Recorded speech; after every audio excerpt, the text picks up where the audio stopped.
Hey there, folks. This is Dan Fagel here with another episode of the CLV Boost tutorials.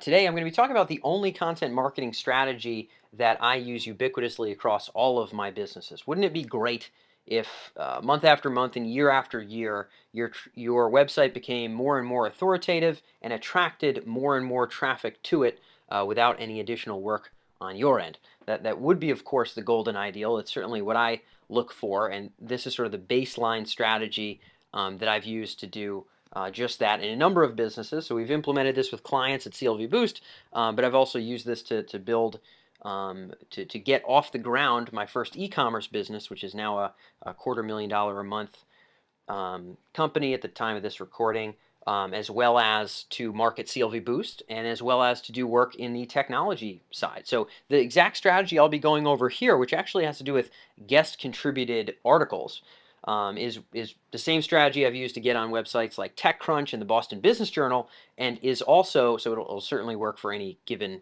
niche or industry websites. And it's also a strategy that I'll be explaining, which aggregately over time drives new streams of traffic and also can permit a website to rank more succinctly for terms that you're after in the first place. So for me, it would be things like marketing automation or self-defense instruction or whatever business I'm working on at the time. For you, it could be whatever it is that you're working on, whatever's relevant for your company. So if you're interested in ranking higher and driving more traffic from other sites, then this will be a good video to tune into. I'm going to go through it pretty briefly here, and I'm going to use a hypothetical example of the self-defense market. So I use the same thing in service businesses, use the same thing in other e-commerce environments. I've advised folks that run software companies to get into content marketing. This is very much not a business-specific exercise, but I'm going to use the example of a self-defense business, self-defense tutorials online, which is one of the companies that I run right now. So we'll talk first about securing your arrangement, which is to say, getting yourself into a position where you can contribute guest content to a site. It's not as easy as just emailing them and say, hey, can you put up an article with my links in it?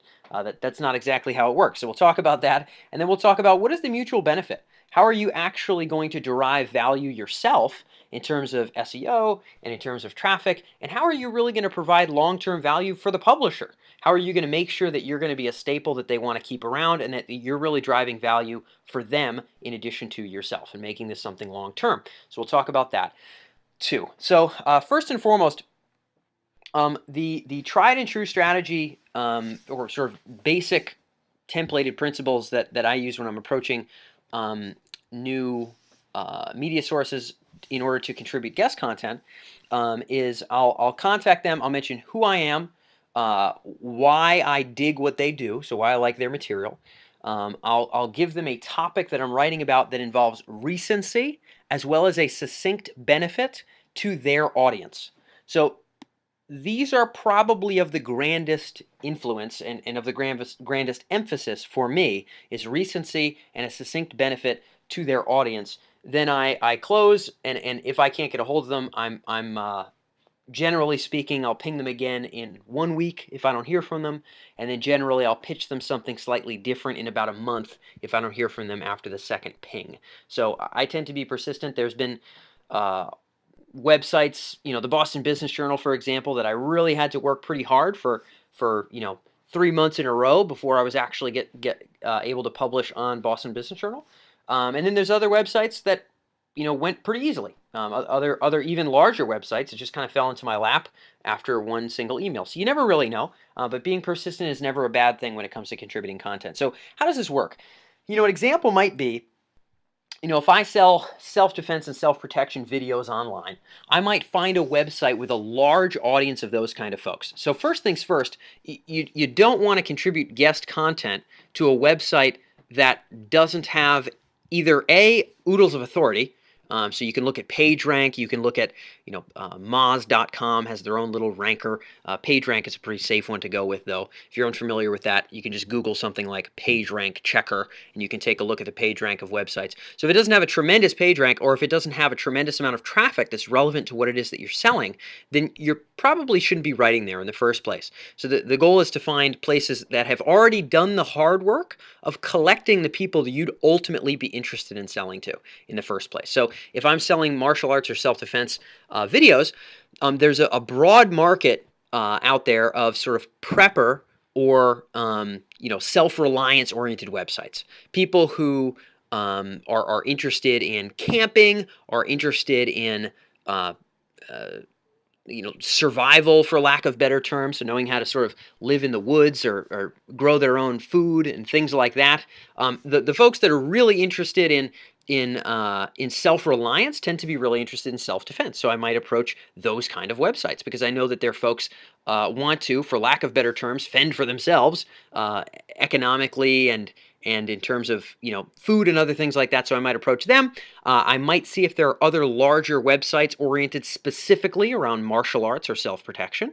There might be some sort of self-defense training websites that pool together a whole bunch of different instructors or something like that. So I'd want to find a place that's got oodles of traffic, a nice high page rank, let's say 5, 6, 7, 8 in a page rank.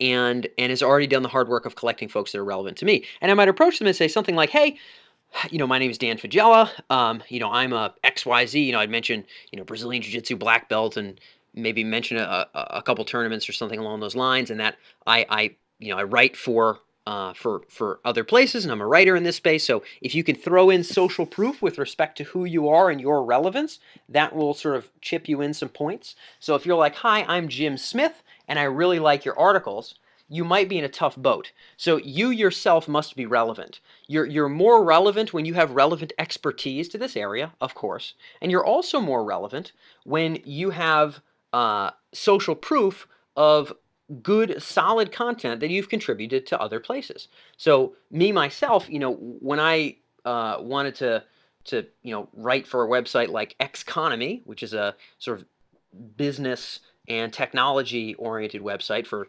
investors and business people, it helped a bunch that I had already written for TechCrunch and other very large media sites. And so if you've written for any sites at all, even if they're relatively small, mentioning them there would be good. The more social proof, the better. Of course, you're not going to create a laundry list, but you'd mention, here's who I am. So the ideal here would be something relevant about your expertise, and then also something relevant in terms of social proof of where else you've been featured, why you like their material. And then you would genuinely tell them why you dig the stuff that they create. If it's a site that you can't really stomach, then there's a chance that your customers wouldn't really stomach it either and also wouldn't like it. So hopefully you wouldn't be contributing to sites that you aren't really all that kosher with. So let them know why you dig their stuff, and then let them know what it is that you'd like to contribute. You've put together an article, and let them know why why there's recency and why there's succinct benefit. So most people leave these out, in addition to the social proof, which I just mentioned. Most people leave these out. Recency is, why ought this be published now?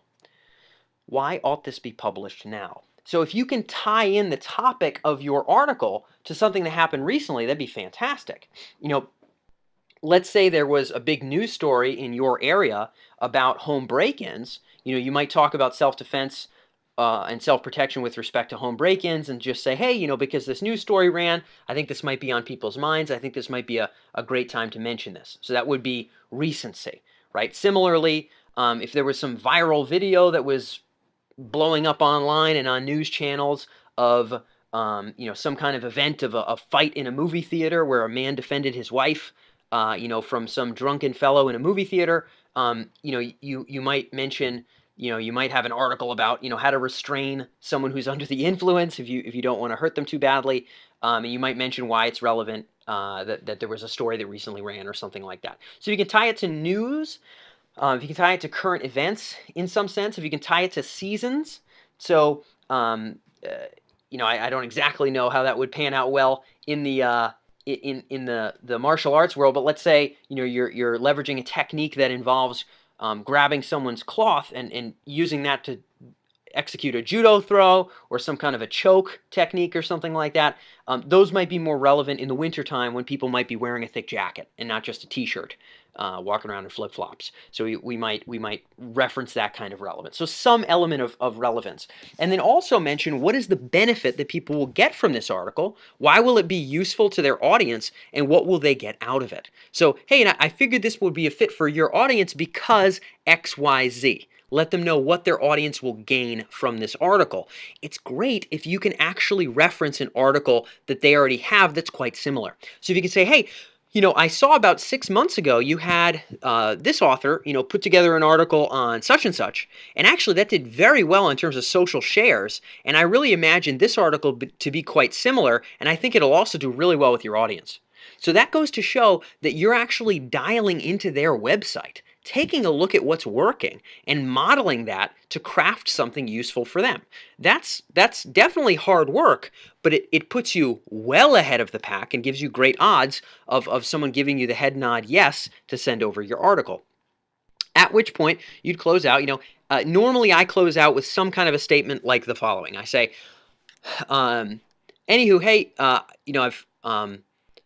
I'd be happy to put to, or after you've written the article, you'd say something along the lines of, hey, and I figured it'd be a great fit for your audience. Is it all right if I send you along a draft? Anywho, all the best. Look forward to catching up soon. Something like that.